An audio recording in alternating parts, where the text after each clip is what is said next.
I was telling Cody before you got here, I said, man, I had the pleasure of coaching BD at New Orleans, and I had a conversation with BD before we traded him because I kept getting all this stuff from our general manager talking about we got to trade for him. Yeah. And I remember that conversation. I said, BD, you want to be here? And you was like, well, I was like, no, you don't want to be here. No, I don't want to be here. He was like, you need to. I was like, you don't want to be here. I was like, right? no offense to you, coach, but I can't. What he said. I said, man, I can't deal with these people. I couldn't deal with them no more. It was almost like they like sometimes an organization to quit. Yeah, yeah. And we had just went to the playoffs the year before. Yeah.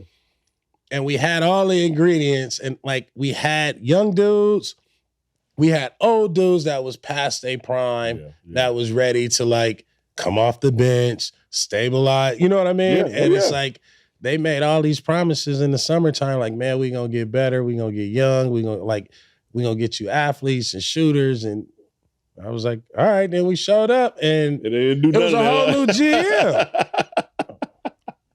I mean, I ain't gonna even start on Allan Bristow, but that Allan Bristow was the reason why I had to go, because I was gonna whoop his ass.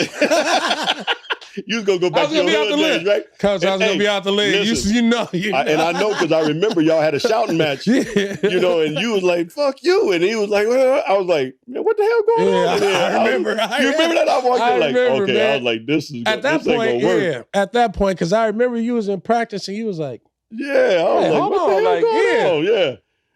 I think you heard me say, you take one more step down, I'm going to whoop your ass. You take one more. And I was sitting there going, Allan, don't take another step down. I don't want to see you get beat up, right?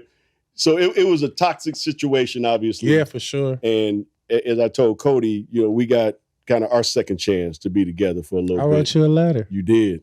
You wrote me a letter. And then also talked to me on the bus, before I got on the bus, and told me the situation. Because I mean, I didn't take it personal, but I was disappointed because of the fact that, number one, you were one of the most talented point guards I've ever seen. Yep. So I wanted you on the team. I mean, you on the team, we had a chance to be successful. Yeah. So for selfish reasons, obviously, I didn't want you to leave. But I understood the dynamic between you and the management. Yeah. That it wasn't going to work. So when you wrote me that letter and then came to me and talked to me about the whole situation, it put a different light on us. Yeah, for sure. And then when we got the chance to be together in Cleveland, man, I tell you what, even though that team sucked and you would be on the floor, best time.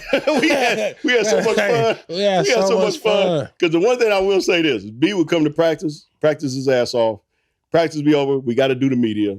Media's over, we had Terry, our chef, that was cooking everybody lunch and everything. And we would grub up, and then I would say, BD, I got some dominoes over here. Yeah, let's go in there and play dominoes. So him and I would play dominoes after practice almost 2 or 3 times a week. Yeah. I mean, we were just playing clockwork. I would whoop his ass, then he whooped my ass. I would come back, I would whoop his ass. When you bring the cigar out, though, you bring the cigar out, come on, BD. Look. Come on over here. Yeah, see, after I whoop him, I would go out there and have my stogie, And then BD would say, you ain't having no stogie today. Because he whooped me, right? So we just had so much fun. And I love that about our relationship, how it developed, and it just went to a different level. Yeah.